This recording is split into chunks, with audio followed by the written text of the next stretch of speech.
Dear Tita L, nakilala ko si Tom sa isang kaibigan. Kaibigan ko na virtual assistant din. Nireto niya sa akin, Tita L. Si Tom po ay isang foreigner. Ako po pala si Belle, 30 years old. Si Guy ay naghahanap daw ng isang friend. Siyempre, dahil may tiwala ako sa kaibigan ko, ay entertain Tom. Akala ko old guy. Ay, mas matanda lang siya sa akin pala ng 2 years, Tita L. Kinausap ko siya sa lagi or kinakausap ko siya lagi after my break sa work. He's nice, Tita L, at sa tingin ko, interesado siyang makilala ako deeper. Malalaman mo naman yun, di ba, kung interesado ang isang lalaki sa'yo. Fast forward, nagtagal ang pagkakaibigan namin ng 3 months at sinurpresa po niya ako. A ticket! Oh no! He's going to the Philippines, Tita L. Nakakaloka yun! Sabi niya, hindi raw dapat ako mabahala at ma-pressure. It's just a short vacation. Pupunta siya sa Siargao at magki-quick meet up lang daw sa akin.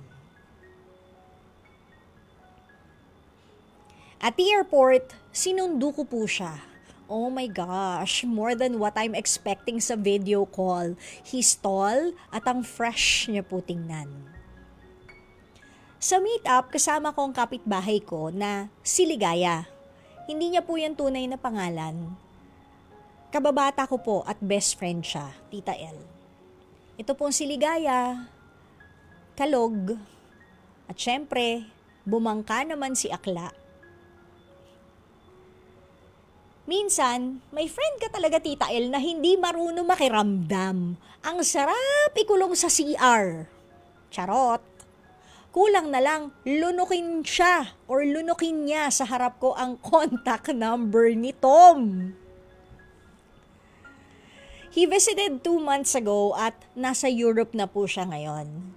Hindi lang mawala sa isip ko na lagi niyang hinahanap si Ligaya.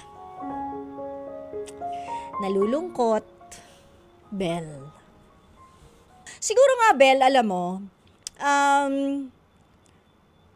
I don't know, pero siguro mas maganda talaga humingi ka ng discernment or parang pag-isipan mong maigi kung okay ka ba sa ganyang klaseng setup kasi parang alam mo yon, kung meron kang mga duda sa kanya, tsaka sabi nga naman niya quick meet up lang naman, baka siguro dapat kung nag-uusap kayo as friends, wag mo muna bigyan ng kulay na maaaring maging kayo. Kasi sabi nga niya, quick meet up eh. And kung nag-meet up nga kayo, matatansya mo naman yun sa kanya, di ba? Kung merong sparks, maybe there weren't any. Sorry. Ito si Laila buisit.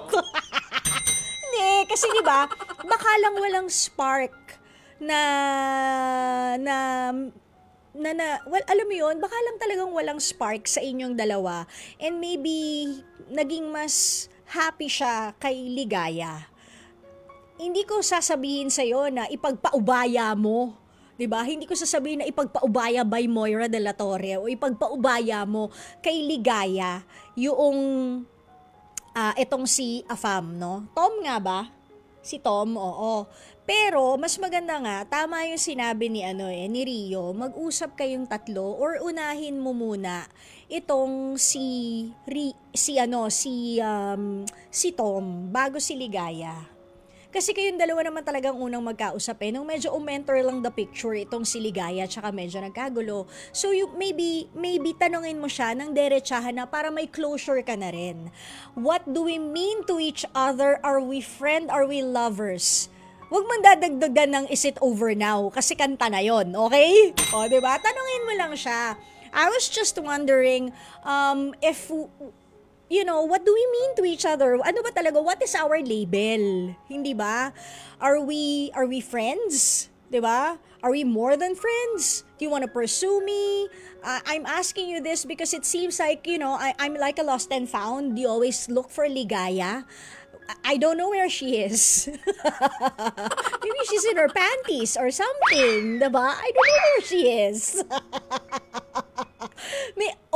The next time you ask where Ligaya is, the next time you ask me where Ligaya is, maybe I'd answer you, she's in your heart. Because I feel that way.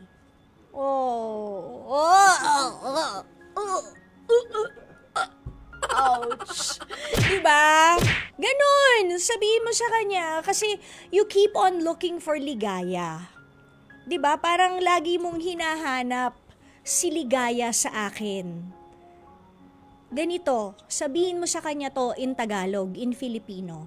Sabihin mo, Tom, I want you to look for a Filipino friend and let him or her translate this. Hindi ko alam kung bakit hinahanap mo lagi si ligaya sa akin. Bakit, Tom, hindi ka ba liligaya sa akin sa tingin mo? Tas wag mo na kausapin.